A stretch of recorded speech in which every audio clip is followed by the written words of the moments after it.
तू करता है जगत का, तू सबका आधार। कण कण में है बस रहा तेरा रूप अपार। तीन काल है सत्य तू, मिथ्या है संसार। घट घट वासी हे प्रभु, अविनाशी करता। दया से तेरी हो सभी, भाव सागर से पार। निराकार साकार तू, जग के पालनहार।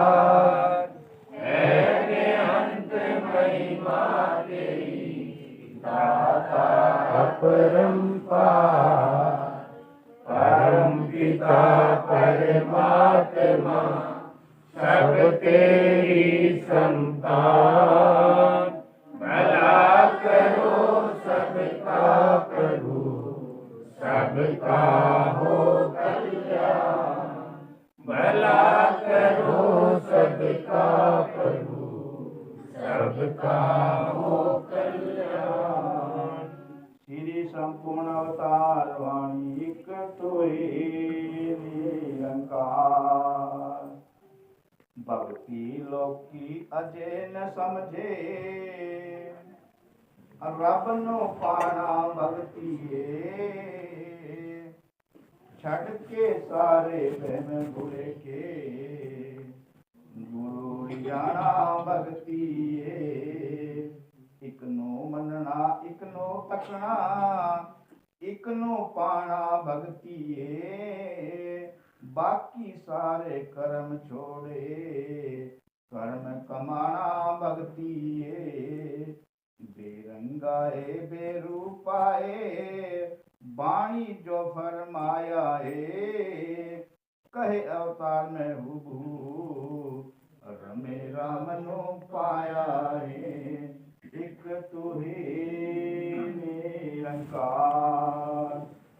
भक्ति लोकी अध्ययन समझे और रब नो पाना भक्ति छटके सारे बहम बुरे के। गुरु जाना भक्ति। परम सत्कार योग प्यारी साध संगत जी, प्यार से कहना सतगुरु माता जी के चरणों का ध्यान धर के बोलना। बोल सतगुरु माता सुदीक्षा सविंदर हरदेव जी महाराज की। आओ साध संगत जी, लगभग आधे पौने घंटे से हम सभी यहाँ पर मिल बैठ करके इस रमे हुए राम ईश्वर परमात्मा की बंदगी कर रहे हैं, इसकी महिमा गा रहे हैं, इसके गीत गा रहे हैं। और जितने भी महात्माओं को यहाँ पे समय दिया गया बोलने का, सभी ने भक्ति के साथ जुड़कर जीवन जीने की प्रेरणा दी है। क्योंकि इन्होंने एक ही संदेश दिया कि हमने परमात्मा को देख लिया है, हमने रब का दर्शन कर लिया है, हमने इसको जानकर अपने जीवन को सुखेला सुहेला कर लिया है। अगर आप भी चाहते हैं कि आपके मन की भटकन दूर हो जाए तो आप भी आइए और इस रमे हुए राम को प्राप्त कर लो। जितने भी गीत या विचारों के द्वारा बताया गया, तेरे एहसान का बदला चुकाया जा नहीं सकता। क्या एहसान है ऐसा, विचार इस बात के ऊपर करना है। देखिए, अगर कोई भूखा है उसको खाना खिला देते हैं। अगर कोई इंसान कहीं जा रहा है, अगर उसकी जेब कट जाए, उसको हम 10-20 रुपए दे देते हैं उसकी मंजिल पर पहुंचने के लिए। वो इंसान बहुत से एहसान मानता है इस बात के लिए कि फला इंसान ने मुझे भटकने से बचाया, क्योंकि अगर ये मुझे ना देता, 10-20 रुपए किराया नहीं देता, तो मेरा क्या हाल होता। तो ये छोटी सी बात है, कोई बड़ी बात नहीं है। कोई इंसान अगर नाली को पार नहीं कर सकता है, दूसरा इंसान उसकी बाजू पकड़ के पार करा देता है। तो ये तो छोटी मोटी बातों के लिए भी इतना एहसान मानते हैं। लेकिन हमें तो आज के सतगुरु ने इस संसार से पार कर दिया है। ये संसार अंधा कुआं बताया जाता है, क्योंकि यहाँ तो जो भी आया वो दुखी है। राजा दुखिया, भूपति दुखिया, रंक दुखी विपरीता होए, कहत कबीर सगल जग दुखिया, संत सुखी मन जीता होए। सतगुरु ने हमें बता दिया कि देखो, आपके जो भाव हैं, जो मन के विचार हैं, यही दुख का कारण है और यही भाव ही सुख का कारण है। क्योंकि परमात्मा का दर्शन करने के पश्चात जैसा जैसा हम सोचते हैं वैसा हो जाता है। क्योंकि ये शरीर 5 चीजों से बना हुआ है, मिट्टी, आग, पानी, वायु और आकाश। इस शरीर में मिट्टी लगी हुई है और मिट्टी के अंदर हम जो बो देंगे वो पैदा होता है। मिट्टी के अंदर अगर कीकर को बोएंगे तो कीकर ही पैदा होगी, आम को बोएंगे तो आम पैदा होंगे। अब अगर कीकर का बीज बो दिया है तो कांटे भी लगेंगे एक ना एक दिन, और अगर आम बोएंगे तो आम खाएंगे हम। तो ये मन है, ये इस शरीर का हिस्सा है। वैसे तो देखें तो मन नाम का कोई पुर्जा नहीं है शरीर के अंदर, और आत्मा नाम का भी कोई पुर्जा नहीं है। दिल तो है, दिल का काम है खून की सप्लाई देना। कहते हैं ना कि दिल में तुझे बिठा के कर लूं मैं बंद आंखें, ये गाना है ऐसा, लेकिन दिल में नहीं बिठाया जा सकता। ये सब मन गढ़ंत बातें हैं। तो यहाँ पर समझने वाली बात क्या है, दिल तो है लेकिन दिल में खून को बिठाया जा सकता है, खून की सप्लाई करता है दिल। मन क्या है? मन है विचारों का समूह। यानी कि ये जो शरीर है इसमें एक विचार चलता रहता है। इंसान कभी खाली नहीं रहता है, किसी के बारे में अच्छा सोचता है, किसी के बारे में बुरा सोचता है। इस मन को बंदर के समान बताया है किसी ने, तो किसी ने घोड़े के समान बताया है। बंदर जो है एक डाल से दूसरी डाली पे चला जाता है, एक पेड़ से दूसरे पेड़ पे चला जाता है, वो कभी खाली नहीं बैठता है।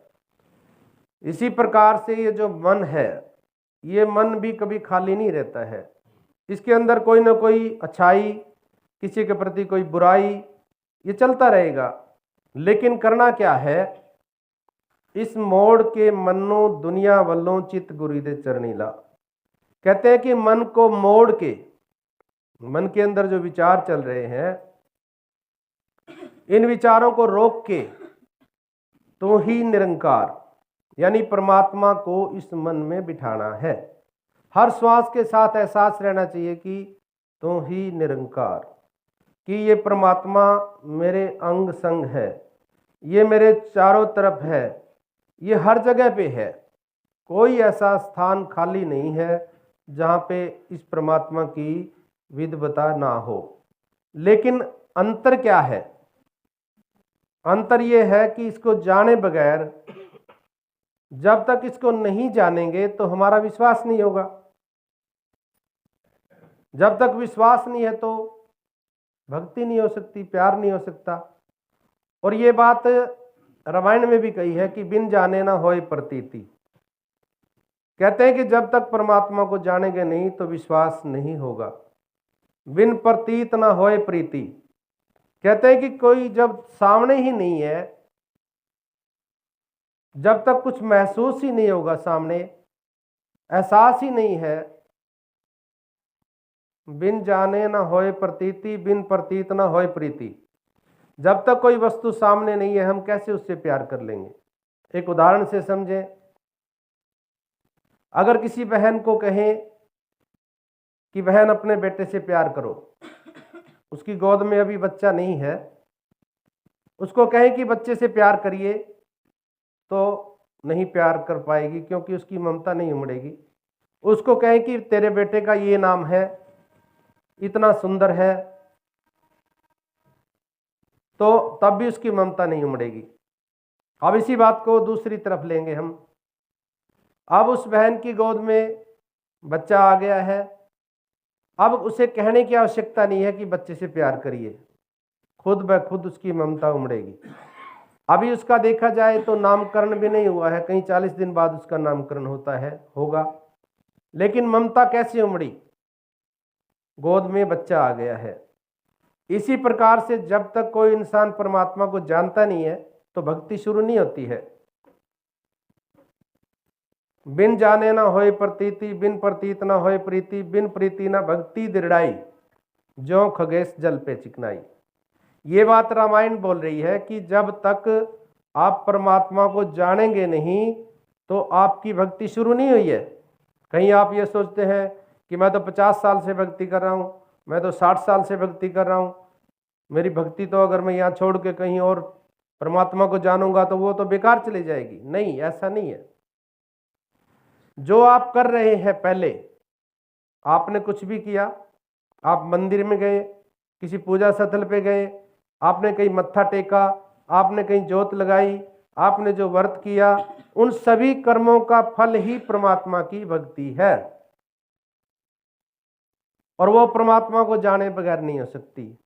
कहते हैं कि नहीं जाने सदृश्यम पवित्र में विद्वते, कि जब तक इस परमात्मा को तू जानता नहीं है तेरी भक्ति पवित्र नहीं हो सकती है, तुझे मुक्ति नहीं मिल सकती है, तुझे मोक्ष नहीं मिलेगा। तो सबसे पहले इस परमात्मा को जानना है, जाने बगैर भक्ति होती ही नहीं है। कहते हैं कि भगवान श्री कृष्ण जी ने भी कहा कि मेरे भगत 4 प्रकार के हैं, आर्थी, अथार्थी, जिज्ञासु और ब्रह्मज्ञानी। एक तो मेरे वो भगत हैं जो में भय में भक्ति करते हैं, वो डर के भक्ति करते हैं कि आज ये दिन है, आज ये बार है, ये नहीं करूँगा तो नुकसान हो जाएगा, ये हो जाएगा, वो हो जाएगा, यानी कि भय में भक्ति कर रहे हैं। कोई भय में भक्ति कर रहा है, कोई भक्ति करके डर रहा है, कोई ये सोचता है कि आज ये दिन है, आज मैं अगर ये काम नहीं करूँगा तो ये हो जाएगा, पता नहीं क्या हो जाएगा, कोई कोप हो जाएगा। तो आर्थी, अथार्थी, जिज्ञासु और ब्रह्मज्ञानी। दूसरे प्रकार के वो भगत हैं कि जो अर्थ की कामना के लिए भक्ति करते हैं, यानी कि जहाँ पे भी जाते हैं वो एक इच्छा लेके जाते हैं कि मेरे बेटे की नौकरी लग जाए, मेरा मकान बन जाए, मेरा ये हो जाए, मेरा वो हो जाए। वो हो गया तो ठीक, फिर तो परमात्मा या वो पूजा स्थल सही है, अगर नहीं हुआ तो नहीं है, कुछ नहीं है। मैंने तो इतना पुण्य किया, इतने दान किया, इतने तप किए, इतने व्रत किया, इतने साल जोत लगाई, इतने साल मैंने व्रत रखे, भूखा रहा, ये किया वो किया, कुछ नहीं, सब झूठ है। तो इच्छाओं के लिए भक्ति करते हैं। आर्थी, अथार्थी, जिज्ञासु। तीसरी प्रकार के जो भगत हैं वो है जिज्ञासु, यानी कि उनके मन के अंदर कहीं ना कहीं इच्छा है कि परमात्मा को प्राप्त करूं, परमात्मा को जानूं, परमात्मा को पाऊं, लेकिन वो ढूंढ कहाँ रहे हैं? कहीं पहाड़ों पे ढूंढ रहे हैं, कहीं जंगलों में ढूंढ रहे हैं। तो महात्माओं ने कहा है कि काहे रे बन खोजन जाई, सर्व निवासी सदा अले पातो है अंग समाई। कहते हैं कि कहाँ परमात्मा को ढूंढने के लिए तो जंगलों में जा रहा है। काहे रे बन खोजन जाई, सर्व निवासी सदा अले पातो है अंग संगाई सवाई। कहते हैं कि ये परमात्मा तो तेरे अंग संग है, परमात्मा तो चारों तरफ है, परमात्मा तो कोई ऐसी जगह नहीं है कि जहाँ पे इसकी विद्वता ना हो। गुरु ग्रंथ साहब में कहा है कि ताती वाव न लागे, पार ब्रह्म शरणाई। कहते हैं कि कोई दुख आ ही नहीं सकता, ताती वाव यानी गर्म हवाएं नहीं आ सकती, पार ब्रह्म शरणाई, जिसने परमात्मा की शरण ले ली। ताती वाव न लागे, पार ब्रह्म शरणाई, चौगिर्द हमारे रामकार दुख लगे ना भाई। कहते हैं कि राम परमात्मा तो चौगिर्द है, चौगिर्द हमारे रामकार दुख लगे ना भाई। दुख तो आ ही नहीं सकता है जिसने परमात्मा को जान लिया।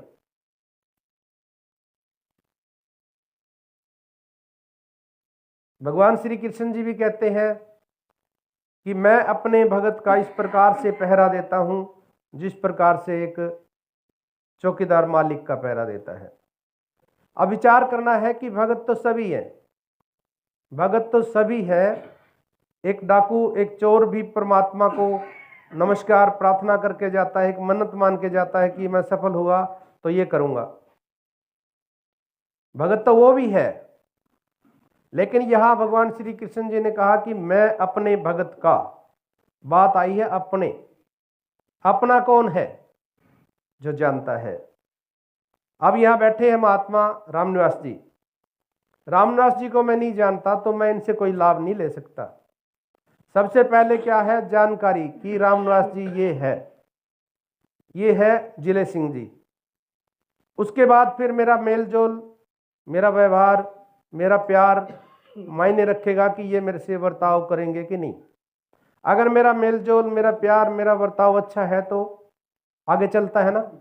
इसी प्रकार भगवान श्री कृष्ण जी कहते हैं कि जो मुझे जानता है मैं अपने भगत का इस प्रकार से पहरा देता हूं जिस प्रकार एक चौकीदार अपने मालिक का। तो सबसे पहले क्या जरूरत है? जानने की जरूरत है।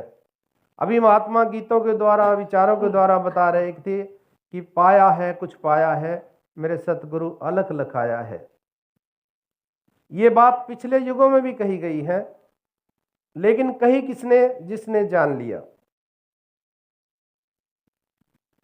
अब जानना कैसे होगा? इंसान समझदार है, सारी समझ है। एक रिश्ता करना हो, बेटे का, बेटी का, बच्चे का, बच्ची का, 7 पीढ़ियों को खंगाल देता है कि इसके बाप को दाग तो नहीं लगा, इसके दादाजी को दाग तो नहीं लगा। 7 पीढ़ियों को खंगाल देता है। और जहां बात है भक्ति की वहां अंधा होके गिर जाता है।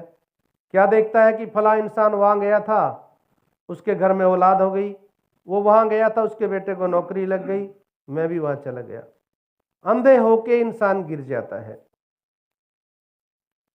इंसान समझदार है, इसको पता है कि चीनी लेनी है तो करियाने की दुकान पे मिलेगी, सोना लेना है तो सुनार की दुकान पे मिलेगा, पता है इसको।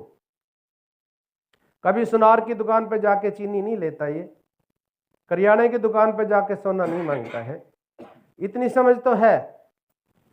ये सब शरीर के लिए है, शरीर के लिए तो इंसान समझदार है, लेकिन जहां बात आती है आत्मा और परमात्मा की, उस समय ये इंसान आंखें बंद कर लेता है, कान मूंद लेता है। तो महात्मा यहाँ पे आधे पौने घंटे से आवाज लगा रहे हैं कि आओ रब के दर्शन कर लो। कि अगर आप चाहते हैं कि आप सुखी हो जाएं, धन की बात नहीं है, धन से कोई सुखी नहीं हुआ है। धन दौलत दुनियावी चीजें सुख तो देती है, लेकिन ये सुख बदलने वाला, क्षण भंगुर का है इसको, यानी कि स्थायी सुख नहीं है ये। जैसे एक उदाहरण से समझें, एक पंखा है, गर्मियों में हमें अच्छा लगता है, एसी कूलर गर्मियों में अच्छा लगता है। यही पंखा अगर हम सर्दियों में चला दें तो दुख देने लग जाता है। जो चीज़ गर्मियों में सुख दे रही थी वो सर्दी में दुख दे रही है। तो ये स्थायी सुख नहीं है। ठीक है, गुजरान के लिए है, ये सब इन्हें ये सब चाहिए, छोड़ने नहीं है। मैं यहाँ पे ये नहीं कहूँगा कि इनको छोड़ना है, छोड़ना नहीं है, लेकिन महात्मा कहते हैं कि कुछ भी बनो मुबारक है, पर पहले इंसान बनो। अब इंसान कैसे बनेंगे? इंसान की निशानी क्या है? हाथ हैं हमारे, 2 हैं, पाँव हैं, आंखें हैं, इंसान जैसे नजर आ रहे हैं। निशानी क्या है? इंसान तब तक, महात्मा कहते हैं कि तब तक इंसान इंसान नहीं बनता जब तक अपने मूल को नहीं जानता है, जब तक ये नहीं जान लेता है कि मैं कहाँ से आया हूँ। मैं का मतलब शरीर नहीं, आत्मा की बात है कि ये आत्मा आई कहाँ से है, कहाँ पे जाएगी और किस लिए इस संसार में आई है। तब तक इंसान दुखी रहता है, तब तक इंसान परेशान रहता है। लेकिन जब जान लेता है तो सब धड़कन, सब परेशानियां, सब चिंताएं खत्म हो जाती हैं। आप विचार करें, इस परमात्मा को जानने के लिए कोई ये नहीं है कि लाखों साल पूजा तप करना पड़ेगा, धूप बत्ती लगाएंगे या व्रत नेम करने पड़ेंगे, ऐसा कुछ नहीं है। भगवान श्री कृष्ण जी महाराज ने जब अर्जुन को इसका ज्ञान दिया तो कुरुक्षेत्र के मैदान में दोनों तरफ लाखों की सेनाएं खड़ी हैं और उन सेनाओं के बीच में ज्ञान दिया। उन सेनाओं के बीच में ये नहीं कहा कि तू धूप बत्ती लेके आ, या तू व्रत रख के आ, या तू पाप को छोड़ के आ, नहीं कहा। वहीं खड़े खड़े ही ज्ञान कराया। 2-4 घंटे की बात है सारी, 2-4 घंटे चर्चा हुई थी, क्योंकि 18 दिन केवल कहते हैं कि युद्ध चला था। 18 दिन युद्ध चला और उस युद्ध के बीच में 2-3 घंटे की वार्तालाप है, जिसे हम गीता के रूप में जानते हैं। तो वहां पर खड़े खड़े भगवान श्री कृष्ण ने क्यों विराट रूप दिखाया? क्योंकि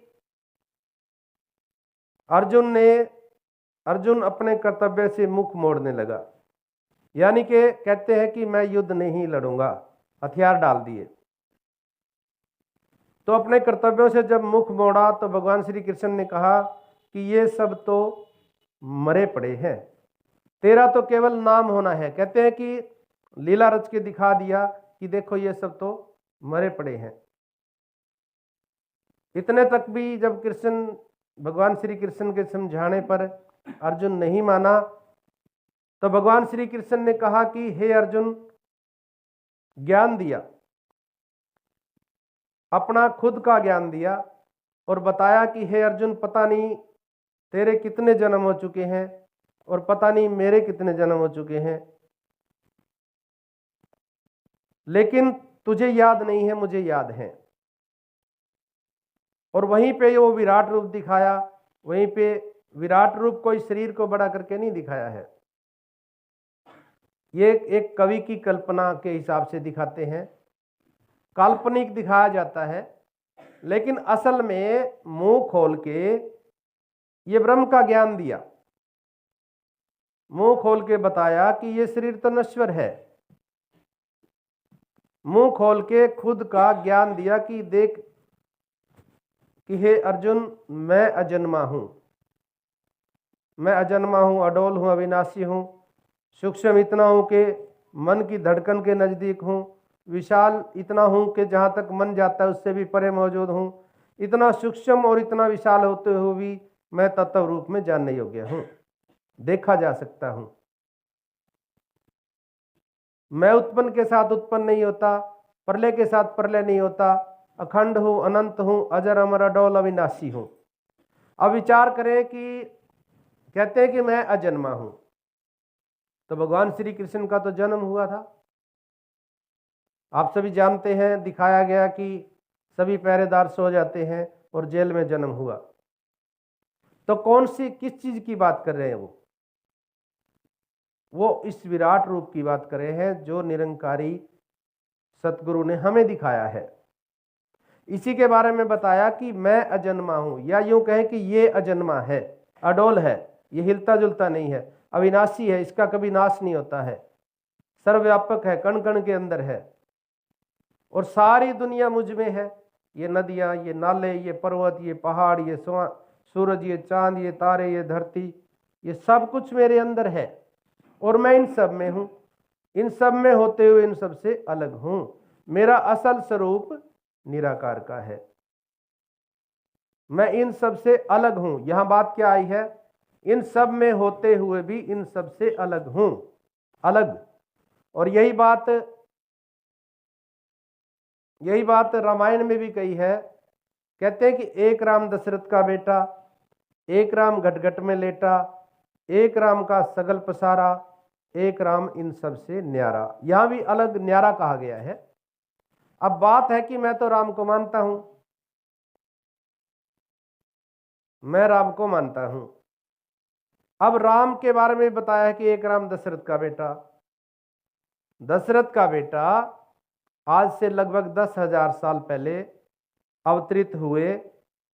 एक राम घट में लेटा, यानी कि आंखें देख रही हैं, कान सुन रहे हैं, पांव चल रहे हैं।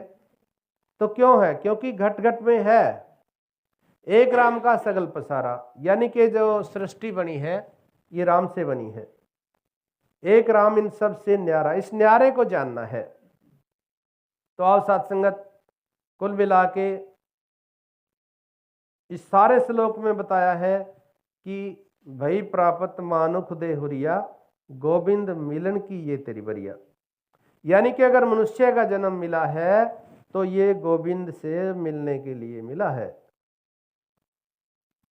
अगर जीते जी इंसान इसकी प्राप्ति कर लेता है तो मुक्ति का हकदार हो जाता है, और अगर नहीं करता है तो फिर ये भी कह दिया महात्माओं ने कि निंद्रा भोजन भोग भय पशु और पुरुष समान।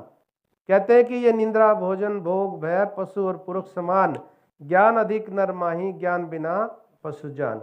कि फिर यह भी बता दिया कि एक इंसान होते हुए भी एक पशु के समान है, क्योंकि इतनी लंबी उम्र दी परमात्मा ने, 100 साल की, 80 60 साल की उम्र है।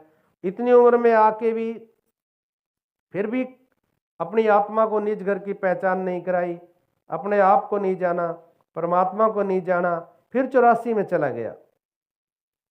तो यहाँ पर महात्मा जगा रहे हैं, झिंझोड़ रहे हैं, अनेक प्रकार के गीतों का सहारा लेकर, वचनों का सहारा लेकर इंसान को जगाते हैं कि जाग जा इंसान और जुड़ जा इसके साथ। ये ईश्वर निरंकार परमात्मा ही सदैव काल कायम रहने वाली परम सत्ता है। सारी सुंदरताएं इसी के कारण है। जिसने भी इसके साथ नाता जोड़ लिया वो प्रज्वलित हो गया, वो महकदार हो गया, वो गुणों से भरपूर हो गया। तो नाता जुड़ने का ही प्रताप है। अब ये लाइट जल रही है तो क्यों जल रही है? क्योंकि नाता जुड़ा हुआ है बिजली घर के साथ। बिजली घर के साथ, पावर हाउस के साथ तार के द्वारा इसका कनेक्शन जुड़ा हुआ है, तो लाइट जल रही है। अब लाइट है, फिटिंग भी करा ली है, बल्ब भी लगा दिया है, ऑन नहीं किया तो भी लाभ नहीं होगा, कनेक्शन नहीं लिया तो भी लाभ नहीं होगा। इंसान भी है, भगत भी है, भगवान भी है, लेकिन जानकारी नहीं है तो भी कोई लाभ नहीं है। इसलिए जानना जरूरी है, जानने के बाद ही पाया जा सकता है। तो समय तो काफ़ी आगे बढ़ गया है, तो दास यहीं अपने शब्दों को विराम देता है और एक विनती कर रहा हूँ कि ये जो महात्माओं ने आज सत्संग का आयोजन किया है, संतों महात्माओं को घर बुलाया है, रहमत करो, बख्शिश करो, तोड़ निभ जाए, किसी को कोई कमी ना रहे, खुशियाँ दो इतनी कि गमी ना रहे। ये महात्मा सत्संग सेवा सुमन के साथ जुड़े रहें, और जितने भी भाई बहन आए हैं सभी के मनोकामना पूर्ण हो, जो सुखदायी हो। अंत में यही अरदास करूँगा कि तूने चरणों से लगाया है, सभी की तोड़ निभे, किसी को तन मन धन की कभी कोई कमी ना हो, तन मन धन के सुख नसीब हो, क्योंकि मायावी जीव हैं, इन्हीं चीज़ों से जुड़ाव रहता है। और दास अपने लिए भी प्रार्थना कर रहा है, रहमत करो, ये सुमरन, ये एहसास श्वास श्वास चले। साथ संगत जी प्यार से कहना, सहारा तेरा तन मन घोल घुमावा, कहे अवतार तेरे दिन राती, कहे अवतार तेरे दाता, दिन राती गुण गावा। एक तू ही निरंकार, एक तू ही निरंकार, तू ही निरंकार, एक तू ही निरंकार। मैं सदा भूलनहार, मैं सदा भूलनहार, तू है दाता बख्शनहार, तू है दाता बख्शनहार। मेरे अवगुण नाची तार, मेरे अवगुण नाची तार, एक तू ही निरंकार, एक तू ही निरंकार, तू ही निरंकार, एक तू ही निरंकार। तेरा रूप है ये संसार, है ये संसार, सबका भला करो करतार, सबका भला